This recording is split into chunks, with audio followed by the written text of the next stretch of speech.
Well, hello. You're back in the wood shop, the Wood Spun Around. This is Doug. I'm glad to have you with me. We are in the middle of what's been determined to be VASE week. Not sure why it was determined that way or anything, but I've got here a piece of unknown wood. I am not sure what it is. It's kind of bland, has a little bit of graining to it, a little bit of sapwood, mostly heartwood it looks like. I'm not sure what it started out to be. I'm pretty sure I started it, but don't remember what I started it as. What we're going to do is we're going to take the chuck off here for now, and I will put in a step center. There we go. Put in a step center. We'll put this between centers. We'll get a tenon turned on it. Then we're going to get a hole down the center of it. I'll reshape that a little bit, especially with these. Now that I'm putting it between centers, I will want to get it back into shape so that it turns smoothly. There we go. So I have no idea. That's the wrong step center. I say it's the wrong one only because the little point on it, the spring has gone somewhere. I don't know what happened to it, but the spring is gone. So here we are. So I got a step center on the headstock end, a live cup center on the tailstock end, and I'm just kind of getting that as close as I can to center. I know it's not, so I'm not going to worry about it. We will center it up as we turn it.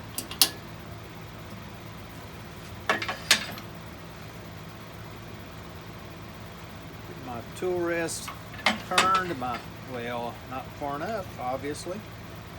There we go. Now I got to tighten up my banjo just a touch. I've decided that my ways on the bottom side probably are not flat across, and so I have some spots where I get, well, it's still awfully loose. I didn't have my handle all the way up. Every once in a while I have to go under there and turn the little adjusting nut, get it where it will tighten enough. I'm not too far off. Not too far off. It could be better. It's more off on the tailstock end than it is the headstock. It's at 355 right now. Yeah, you can see it's off a little bit. We'll put our face mask on. In fact, let me get another light turned on here. There we go. Face mask down. We're going to crank this up. There's 1200 RPMs there. Now for this, I'm going to use my favorite tool, the 1/2-inch bowl gouge.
Wow, that is a hard piece of wood.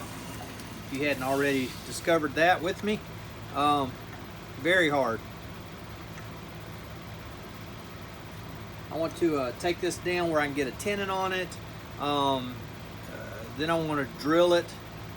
I don't know that I'm going to hollow it more than just open up the trumpet of this top end here, but I do want to smooth this out just a little bit more. This is really hard. In fact, my tool needs a good sharpening. Let me do that before I go on.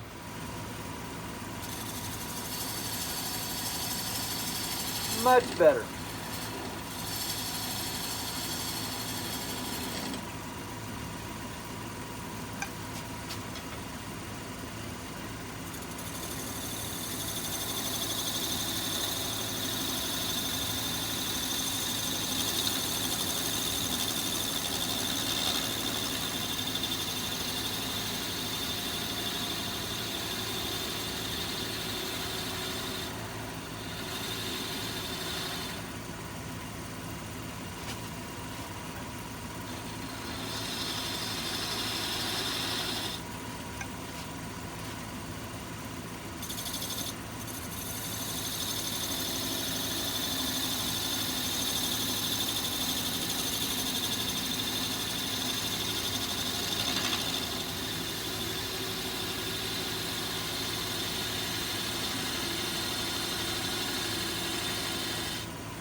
Wow, that's crazy. There were so many swirls in there. Still a little bit of spiraling right there, but I think I can take that out with a sandpaper. A little bit of a rough spot right there that I want to use a shear scrape on. In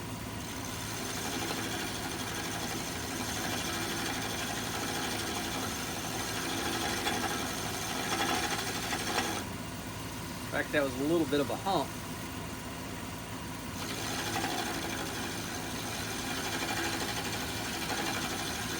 Very light touch when doing that.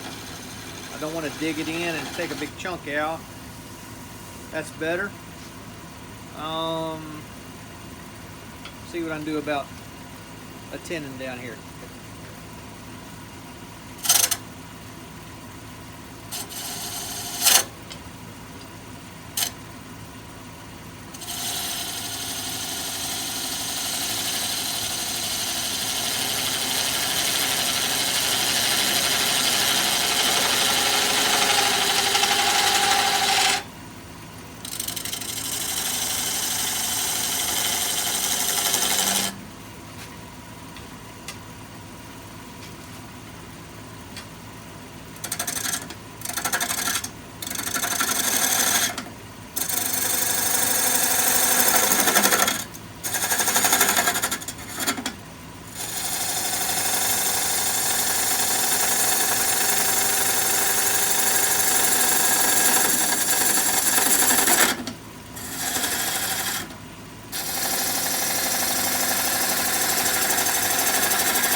sand this up a bit.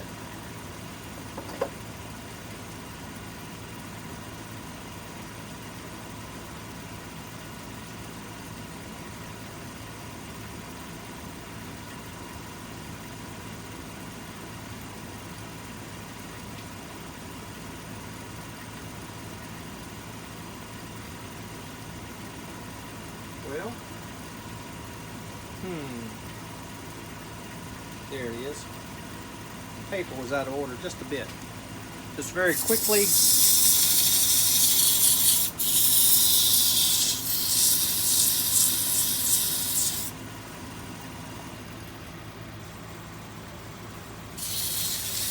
Turn that speed down a little bit, let that sandpaper do its job.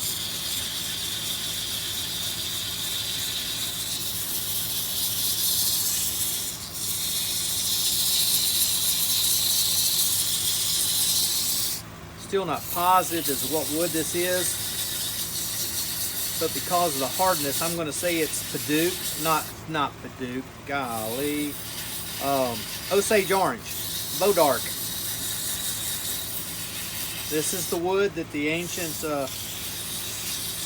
longbows were quite often made from,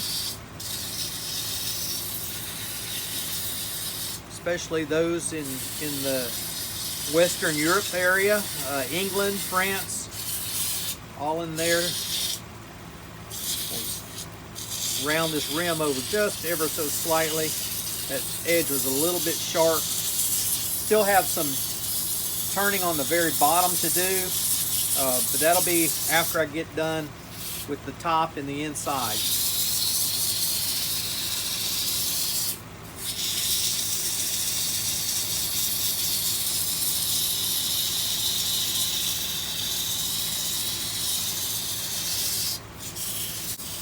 I am not a believer of using every grit that is produced. I am a grit. I am of the school of wherever you start, the next grit you take for instance, I start with 60 grit. If I were to do it exactly right, I would take 60 plus half of 60, which is 30. Add those two together. 60 and 30 is 90. So I would go from 60 to 90 grit.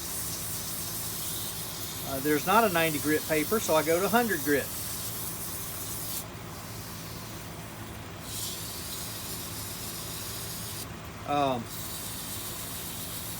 I've already made up my mind that when I run out of my 60 grit, and I may even do it before I run out of 60 grit, but my new regime, I'm going to start with 80 grit. I'm not going to start with 60.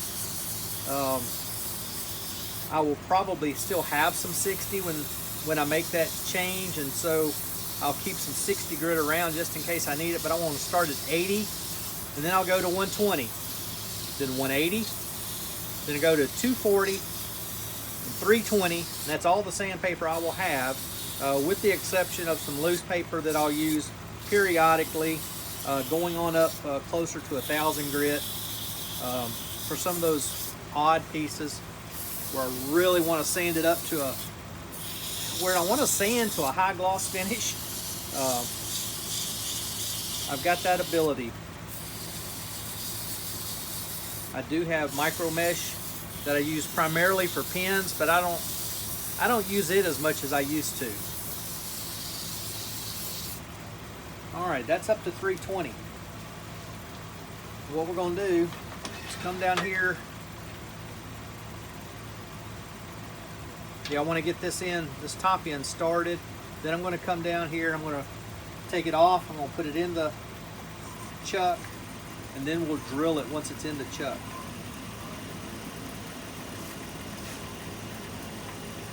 Using my detail tool.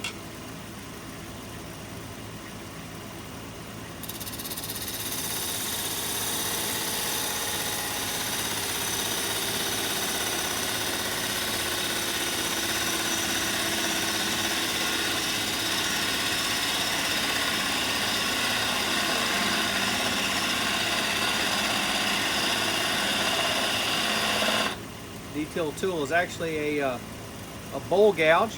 been sharpened to a very fine point so that I can get in some tight spots. I can certainly tell where I've sanded and where I just started that cut. That's a big difference.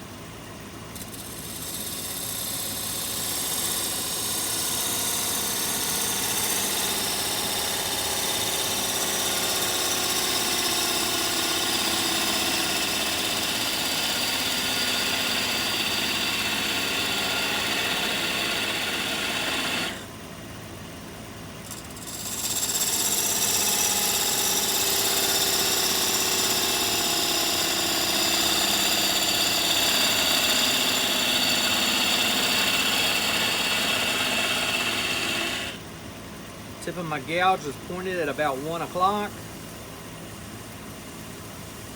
Gone about as deep as I can. I'm gonna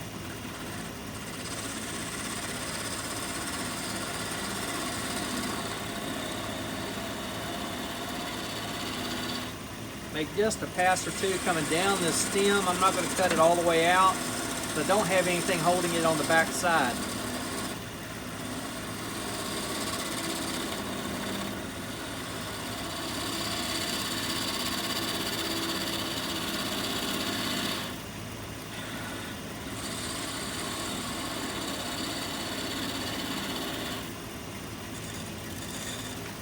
Back at 1 o'clock, starting on the outside, going in, just to clean up those fuzzies.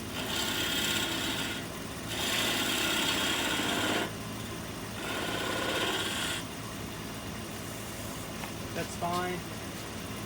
And I'll sand that after I get it in the chuck, but we're all ready to go. So I can turn that off, get back my tailstock off,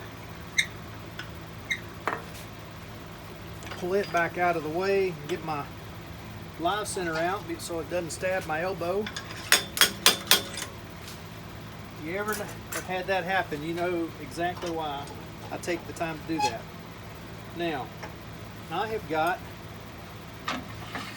because I have made this arrangement and got my lathe so close to this wall over here to my left, your right, I've got to turn my headstock around so that I can get my knockout bar into the spindle to knock that center out. Which is kind of crazy because it's not in there all that tight, but it's tight enough that I cannot do it without turning the headstock and putting my knockout bar in there. Back to the detent, then tighten up the lock. Lock my spindle.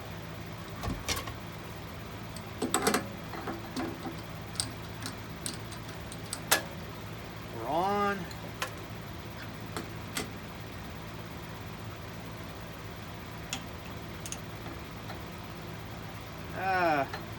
I am too long.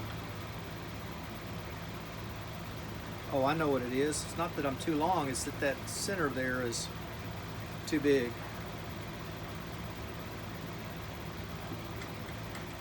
Don't think I might still be too long though. Da-dum. Pull this back off.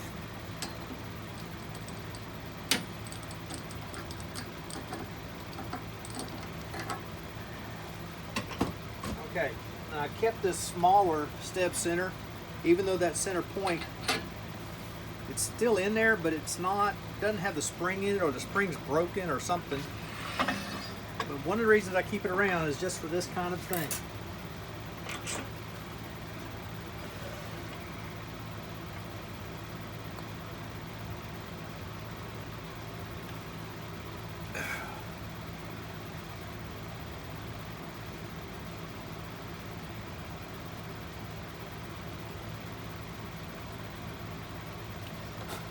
Wish it was out just a hair further.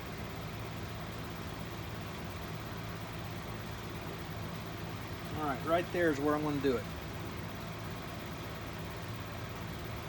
Bring up my tailstock, my live center.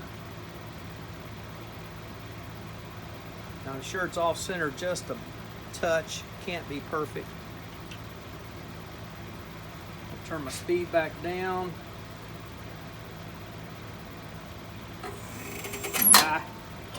got to undo that lock.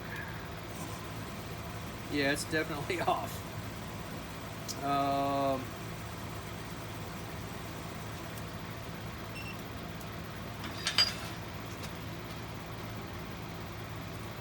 This was supposed to be a quick project. I've got something else I have to do here in just a little bit.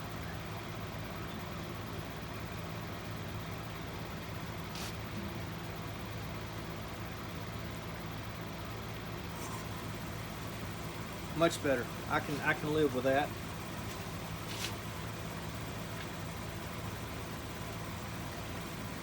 Speed up.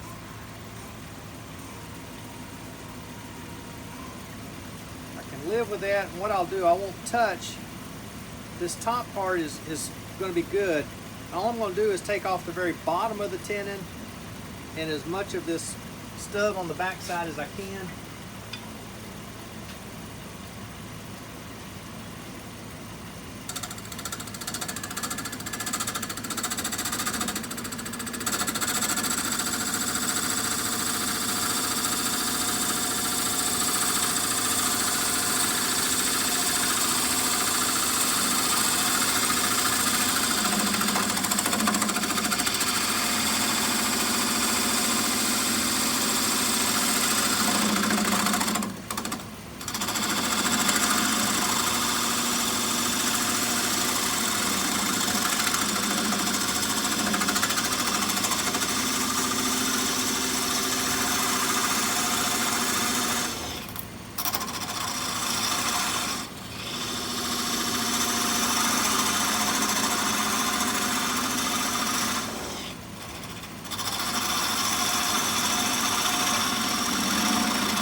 Down to about 1/4 inch.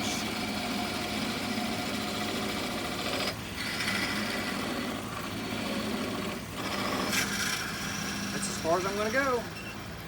She broke off, which is fine.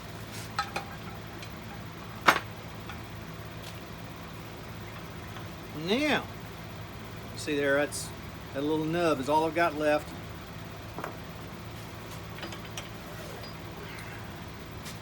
All right. One of these days, I'm going to make a shorter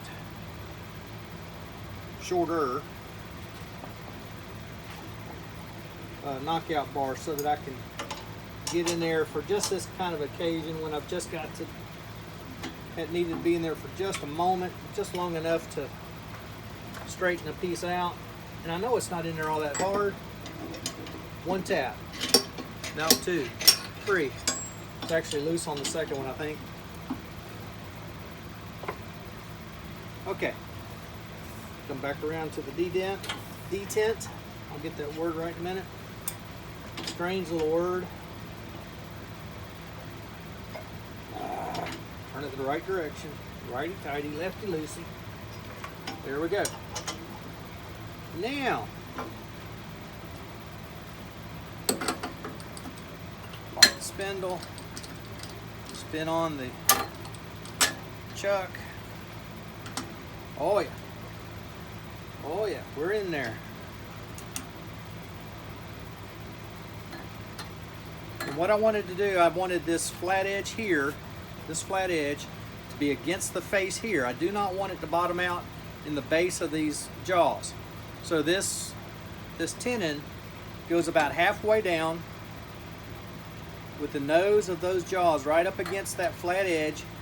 So I am in there as square as I can be. It's tight. Unlock my spindle, bring my tool rest around where I can double check everything. Oops, that's up against that belly. I'm going to turn it down, but watch how square that is. That's about as square as you're going to get. Back up to 1200. Turn my tool rest. Tighten the banjo. Knock that live center out of the tailstock. Again, keeping my elbow safe. Got a day and a half of meetings to do, and I don't want to have a sore elbow. I'm going to use my spindle gouge again just to cut this off as low as I can.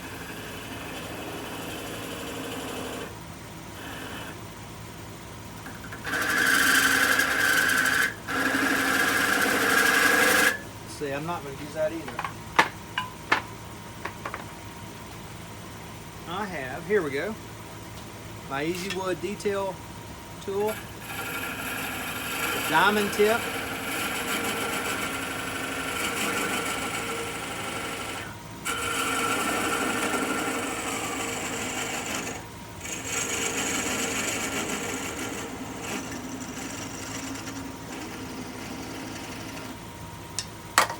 There's that part of it.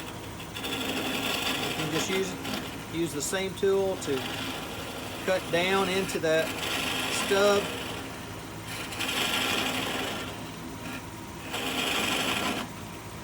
And that's what I was afraid of. I knocked it off center, which is not a big deal, but it means you got to stop.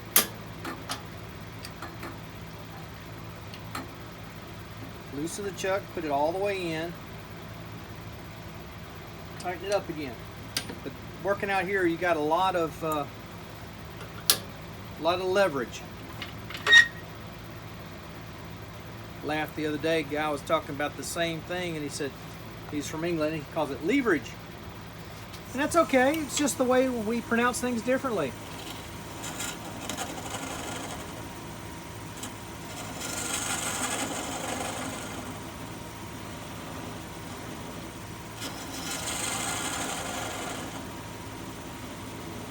Alright, I want to make sure I've got a dimple right in the center of that.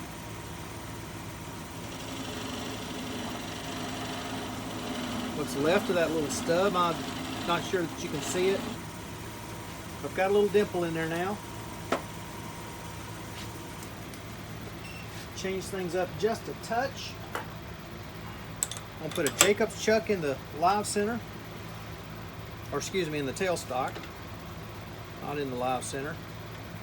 Can't bring that up just yet. Let me grab a drill bit.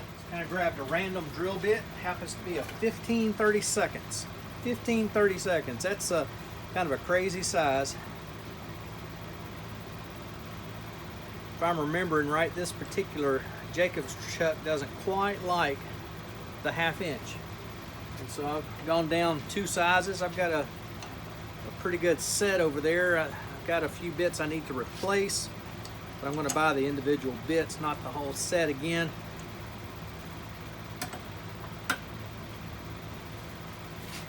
Alright, I'm going to drop my tool rest. No, I'm not. I'm going to leave it right where it is. I'm going to move the whole banjo. Bring my tool rest up kind of close. Turn the lathe on. Turn the speed down to 500. And I'm going to advance this quill and go about as far as it'll go.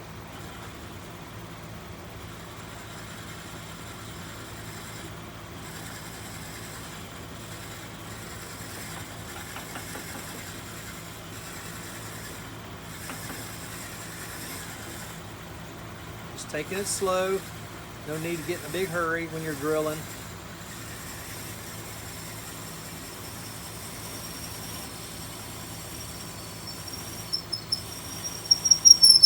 Back out from time to time. Back out for a couple reasons. One, so you don't overheat anything. Let that drill bit cool gives it just a second, but it also lets those shavings clear so that they're not getting in there and binding. I want to double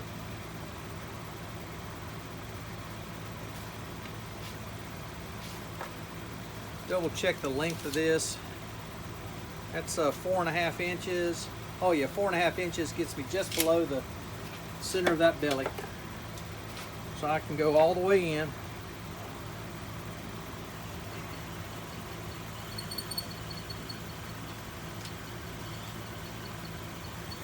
was talking with a fellow yesterday. We both thought it might be a good idea to do a video on taking this tailstock apart, completely apart, and cleaning it, reassembling and putting it back on the lathe. And I'm thinking mine is right now at time to do that. So let me blow that hole out.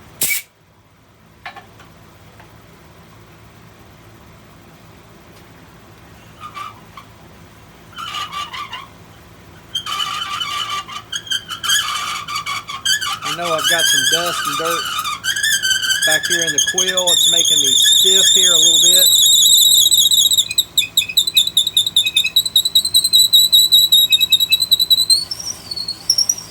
There we go, starting to cut again.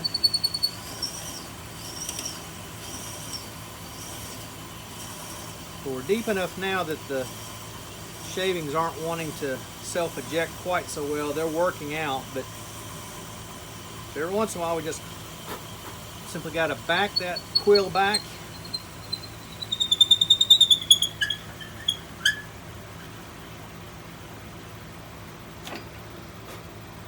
Yeah, got a little clogged up there.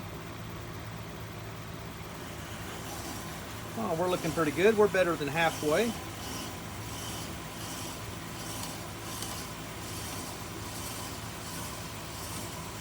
When it gets deep like that, that's when you got to back out almost more often, because those chips kind of bind up on themselves and they cannot escape.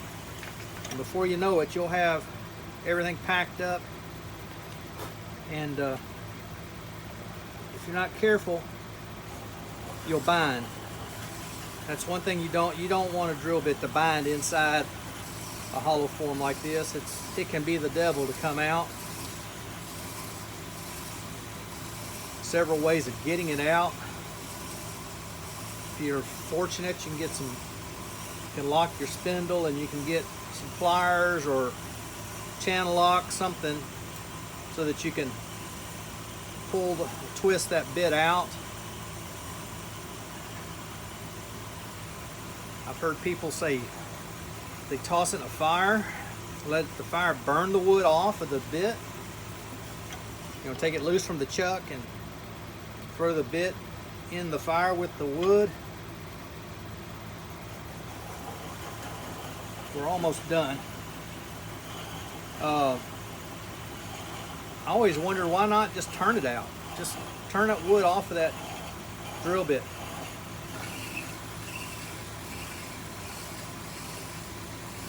All right, we're almost to the bottom. I'm going to go ahead and finish up. And I am still of the opinion this is a piece of Osage Orange. Ouch. I've turned a bit of Osage Orange over the years, and the stuff is hard. Just simply hard. No two ways around it. Okay, that's drilled.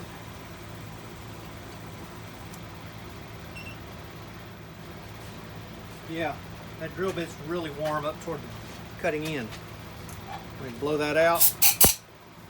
I want to do one more little turning bit on here. What I'm going to do is take this ridge off. I'm going to actually hollow it just ever so slightly down into that opening that I've drilled. To do that, I'm going to crank my speed back up to 1600. Take my bowl gouge.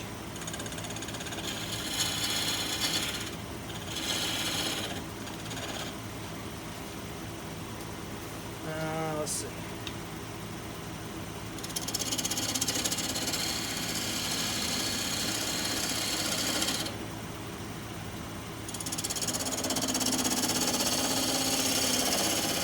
Very light cuts, just going from this upper area down toward the center. Actually, I'm going it wrong. This is spindle orientation, so it should be coming out.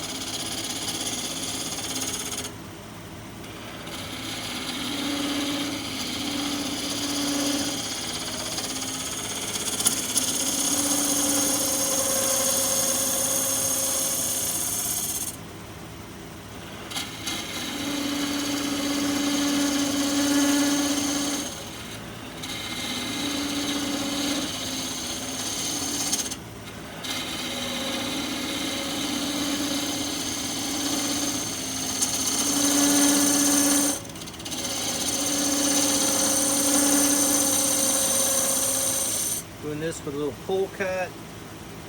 Just if I took the time to take my tailstock off, I could go in here and actually come around, that my tool handle come toward you, away from me.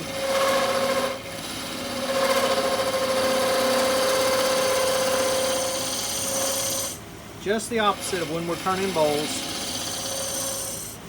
Reason being, so that we can stay with the grain instead of cutting into the grain.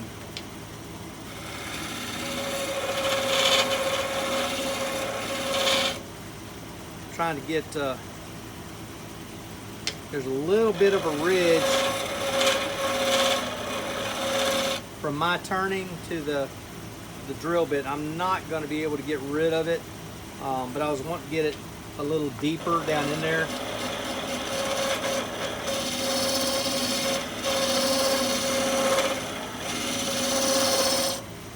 But I can only do that, I think, if I get rid of the tailstock, and I just don't want to move the tailstock right now, because we are done. We're done. I'm going to sand this up.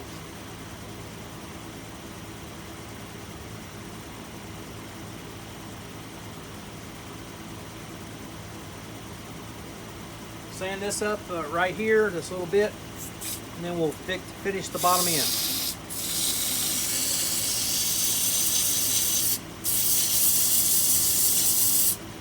Here we go again. Let's slow it way on down. There's 700. I usually try to go down to about 500 to sand, but we're just doing this little bit. Noticing that filter is starting to get a bit dirty. I need to go blow it off. That's the pre-filter. I can see the primary filter is behind that. Last time I looked, the primary filter was still pretty clean. You can see on the bedways there is some dust collection that has taken place on there. All right, that is sanded up there. I'll blow it off real quick.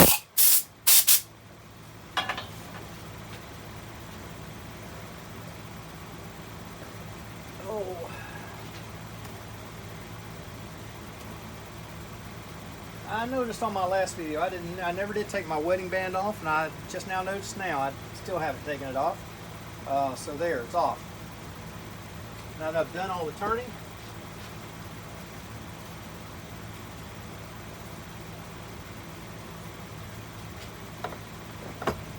I'm going to go through my alcohol, abrasive paste, wax process.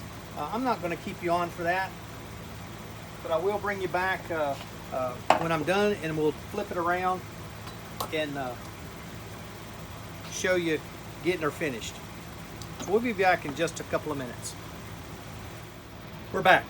The sanding is done. I've got some sanding is done. I washed it with alcohol. I gave it a coat of sanding sealer. I did the abrasive paste. I've got 2 coats of wax on there. And now what we're going to do, this is here's that dreaded cedar, but it's a piece I've had left over. It still had a tenon on the back side.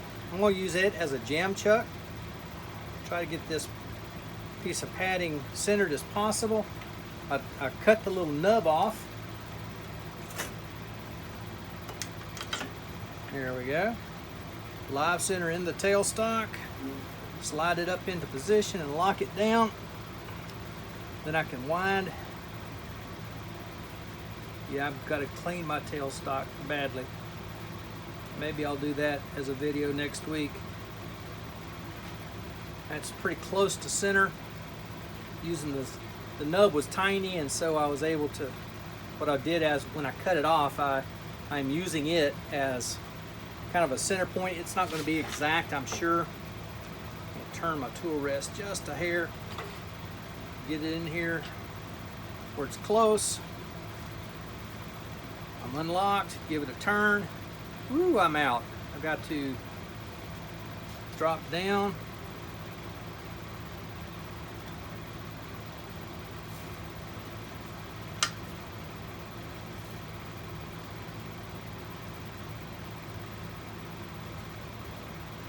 Let's try that.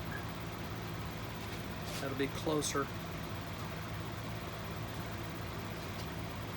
Still off.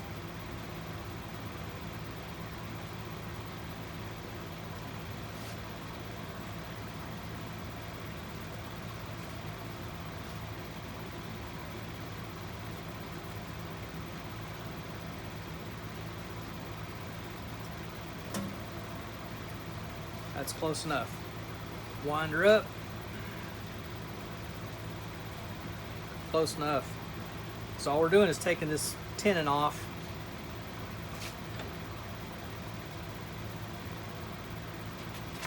Give it another spin just to make sure.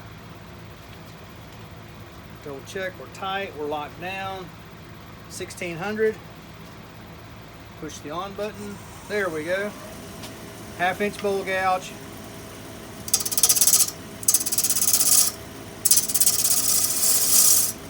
Get the face shield just in case. I don't think I'm going to need it.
Slow it down. It's got it at 530. What did I do? Here it is. Go quickly through the grits on the bottom. Here's why I don't like cedar. One reason I don't like cedar. That's nothing but sawdust. My finger was a little damp and it from something. Some of that cedar sawdust. I think I'm bleeding. Well, I'm not. Don't want you to think I'm bleeding either. I'm fine. No cuts. No runs, no cuts, no errors.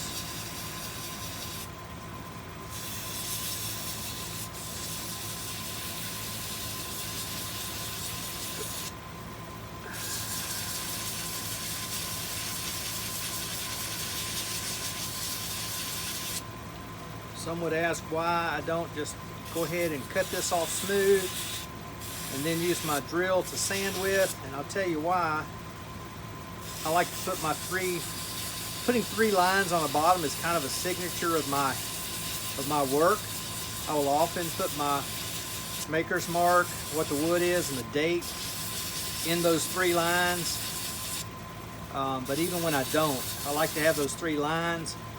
I can usually tell if it's my work or not. Somebody says, "Is this yours?" And if I'm not sure, even from a distance, I can tell that if it is or not, because I'll have 3 lines in the bottom. If it doesn't, then I have to really question. It may not be my work. All right. We're up to 150 now.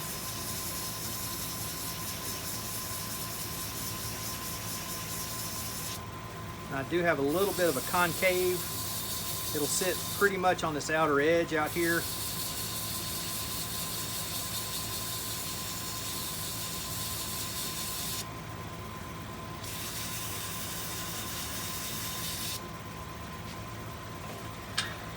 Stop right there for just a moment. Crank my speed back up. Not blinding speed, but 920. I'm going to cut my 3 grooves in.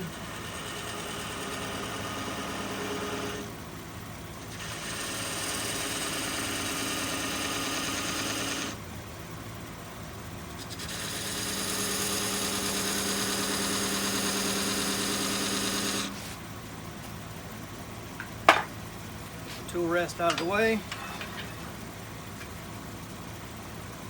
I've already sanded with 150. This is 240. Again, just very quickly. 320.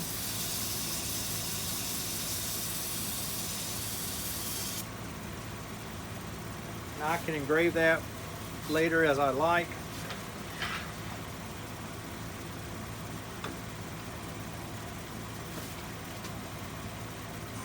That speed's okay. Get my detail gouge again.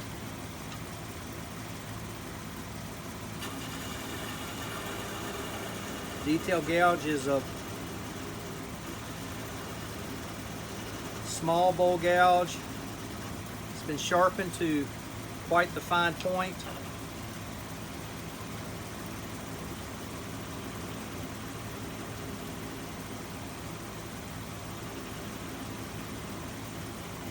Going in at the junction where between the bottom of my vase and the nib, cut in just a hair, then slide up the nib, making it smaller and smaller.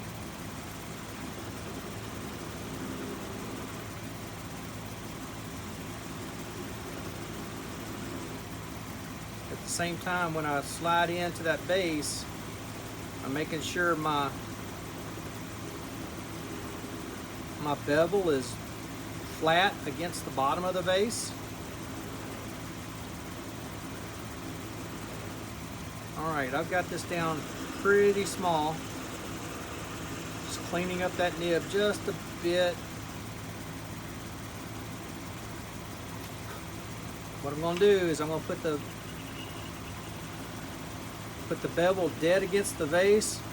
The point of that tool is going into the base of that nib.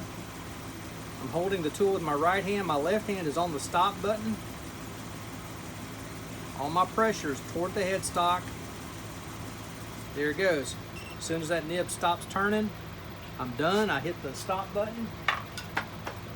It's not going anywhere because it's still trapped. I loosen my tailstock, back it off. That nib stays with the live center. There it is. And my piece is done. Very clean. But there you have it. That's this week's vase challenge. I will put my maker's mark in here and put a little Howard's feed and wax in there. There's that hole. It's just shy of a ½ inch. Not big enough for a test tube, but it is big enough to put a dried flower or 2 down in there, or even a live flower, and just let it wilt and dry in the pot. Bottom came off real nice. Like I said, I've still got to clean it, put a little feed and wax on there, and it'll look just like this side. So there you have it. This week's challenge for a vase. Brian, Steve, here you are. I'll be sending the pictures off probably late tonight, early tomorrow. Thanks, guys. We'll see you next time. Until then, this is Doug Miller at Wood Spun Round, and I hope you are able to spin them round.